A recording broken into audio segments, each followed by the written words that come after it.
जेसिताईं असांखे सिंडिकेट ऐं सेनेट में रिप्रेज़ेंटेशन न मिलंदी तेसिताईं असांजे मसइलनि जो हल आहे ई न। असां सम्झूं था त तव्हां सभु शागिर्द अगरि हिकु दफ़ो पंहिंजे लाइ असां हमेशह हर मसइले लाइ उथंदा आहियूं। असां न सिर्फ़ु पंहिंजे रोज़गार पंहिंजे मसइले लाइ उथनि था पर सिंध लाइ बि हू जिते लाइ बि हू जिदोजहद कनि था। पोइ उहो गली में पाणी जो मसइलो हुजे, निबड़ता जो मसइलो हुजे या ॿिए केतिरा मसइला हुजनि, हू पाण मल्हाईंदा आहिनि। त असां सम्झूं था हिकु दफ़ो सभिनी शागिर्दनि खे पंहिंजे लाइ उथणु घुरिजे, ॾियणु घुरिजे ऐं आख़िर ताईं ॾियणु घुरिजे जेसिताईं शागिर्द ॾियणु बहाल नथी थिए। असां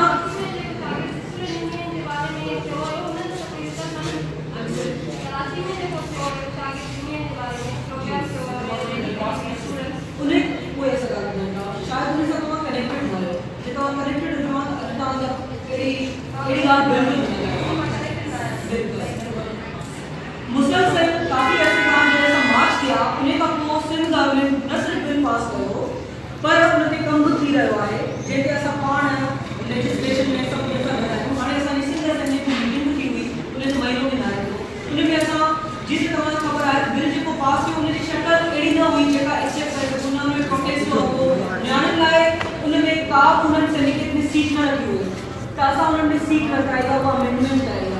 उन खां अलावा प्रोटेस्ट जो हक़ जेको असां उन्हनि खां वरितो आहे। उन खां अलावा असां उन्हनि खे चयो भई जेका तव्हां 7 मेंबर रखिया आहिनि उते 15 मेंबर रहणु घुरिजनि। उन खां अलावा काफ़ी जेके असां अमेंडमेंट में उन्हनि खे रखायूं आहिनि ऐं स्टिल असांखे ख़ामोश न आहे रहणो। असां में इहा आदत आहे त असां हिकु शइ करे पोइ गुम थी वेंदा आहियूं। उन सां नुक़सानु असांजो पंहिंजो ई आहे। जेसिताईं असां उन्हनि खे प्रेशराइज़ न कंदा रहंदासीं, जेसिताईं असां उन्हनि खे न ॿुधाईंदासीं त भई असांजे मसइले जो हल इहो ई आहे, तव्हां असांखे पारियो न, असांखे लॉलीपॉप न ॾियो। हाणे तव्हां ॾिसो आहे इकरा शेख जो असां एग्ज़ाम्पल ॾिसूं, 2 ॾींहं न थिया आहिनि इकरा शेख सां अहिड़ो वाक़ियो थियो आहे। उन लाइ असां सम्झूं था हर हिकु शागिर्द खे उथणु घुरिजे आवाज़ बुलंद करणु घुरिजे ताकी उन्हनि खे ख़बर पए त हिते जेकियूं न्याणियूं आहिनि उन्हनि सां बि केतिरा ई मसइला हूंदा पर उहे मसइला पाण जा ॿुधाए नथियूं सघनि छो जो उन्हनि खां केरु वञे ई नथो, उन्हनि खां केरु पुछे ई नथो। निबड़ता जो वाक़ियो चाणका में थियो आहे, केतिरो यूनिवर्सिटी पढ़े आहे तव्हां सां, उहो वॾो वाक़ियो तव्हां उन्हनि खे वञो आहे, तव्हांखे ख़बर पए आहे त जॾहिं असां उते विया हुआसीं प्रोटेस्ट में त उतां जी हॉस्टल जी छोकिरियूं ॿुधाइनि थियूं त अदी असांजी BCA वटि 5 करोड़ जी गाॾी त आहे पर असां वटि एम्बुलेंस न हुई। असां उन छोकिरी खे पंहिंजे कुल्हनि ते खणी हॉस्पिटल पहुचायो ऐं मतिलबु हुन खां जे तव्हां अञा वधीक ॻाल्हि ॿुधायो आहे त हू हॉस्पिटल में सफोकेशन जी लाइफ गुज़ारे थियूं। न उन वटि अंदरि का फैसिलिटी आहे, हिन ताईं टक शॉप न आहे। उन टाइम ते असां उन सां बीठासीं पर मसइलो इहो आहे त असां ॻाल्हि हिकु वॾो मथे ताईं आवाज़ त पहुचायूं त वरी गुम थी वञूं था ऐं जॾहिं गुम थी वेंदासीं त पोइ इंतज़ाम आहे त इहो टाइम सुठो आहे ॾाढी डिफिकल्ट आहे। पर जे असां उन्हनि खे ॿुधायूं इहा असांजी ज़िंदगी मौत जो सुवालु आहे।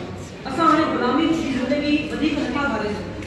जे तव्हां इहो ई चओ था स्टूडेंट यूनियन न आहे त पोइ 36 सालनि ताईं असांजा इदारा पॉलिटिक्स खां बग़ैर हुआ त पोइ दुनिया में PhD होल्डर्स छो मिला था, एॾा असांजा वॾा साइंसदान छो मिला था त जे इहा ई वजह ॾियनि था पॉलिटिक्स सही आहे त पोइ एतिरनि सालनि खे मिलणु घुरिजे। असां साइंसदान पैदा कयूं पर इहे न थियो उन जो मतिलबु इहो ई आहे त सियासत ई असांजे मसइले जो हल आहे। जेसिताईं इदारे जे अंदरि न्याणियुनि खे शागिर्दनि खे ऐं शागिर्दनि खे रिप्रेज़ेंटेशन सेनेट ऐं सिंडिकेट में न हूंदी मां नथी सम्झां, असां नथा सम्झूं त शागिर्दनि जा मसइला हल थींदा। उहो उन लाइ त उन सिंडिकेट ऐं सेनेट जा जेका मेंबर आहिनि उन्हनि खे को इंट्रेस्ट न आहे, उनखे को बि इंट्रेस्ट न आहे त शागिर्दनि जा मसइला हल थियनि था नथा थियनि। उन्हनि खे को इंट्रेस्ट न आहे त छोकिरियुनि सां हॉस्टल में यूनिवर्सिटी जे अंदरि हरासमेंट थिए थी, उन्हनि सां मसइला आहिनि या ज़्यादतियूं थियनि थियूं, उन्हनि खे को इंट्रेस्ट न आहे। उन्हनि खे इंट्रेस्ट आहे त पंहिंजे प्लॉट सां, उन्हनि खे इंट्रेस्ट आहे त पंहिंजो असांजी जेकी वेजिस आहिनि उहे वधायूं वञनि, उन्हनि खे इंट्रेस्ट आहे त असांजे मुलाज़िमनि जेका आहिनि उन जा ग्रेड्स वधी वञनि। उन्हनि खे शागिर्दनि सां को इंट्रेस्ट आहे।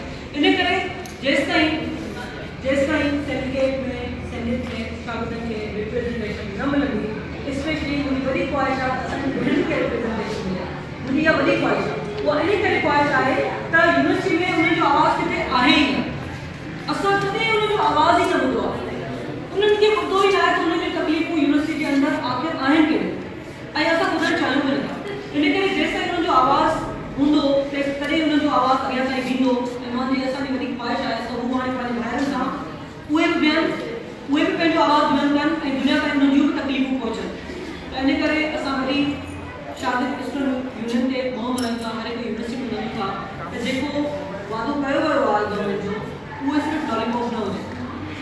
जेसिताईं उहो बिल पास न करे ॾिनो हूंदो, जेसिताईं इलेक्शन जी अनाउंसमेंट न थींदी, असां जदोजहद कंदासीं, छो जो इहो ज़िंदगी मौत जो सुवाल आहे। इहो हिकु पीढ़ी जेकी असां गुलाम आहियूं, उन खां वधीक ईंदड़ नसल तव्हां भाउ भेण त हिते ई पढ़ंदा, उहे वधीक गुलामी जी ज़िंदगी गुज़ारनि था। त इन करे असांखे जदोजहद करणी आहे। असां ॿीहर वरी जेको आहे वरी मोह मल्हायूं था त जीअं गवर्नमेंट खे प्रेशराइज़ कयूं त भई असां ख़ामोश न आहियूं। असां पाण में जेको बि 6 महीना खां टाइम वरितो आहे, ठीकु आहे, असां 3 महीना खां 1.5 महीना चयो आहे, 3 महीना तव्हांखे ॾिना, पर बिल पास थिए, इलेक्शन्स थियनि, तॾहिं असांजा मसइला हल थींदा। इहो ई असांजो ॿाहिरि मसइले जो अदालत आहे ॾींहुं निमरता जो करे वाक़ियो आहे।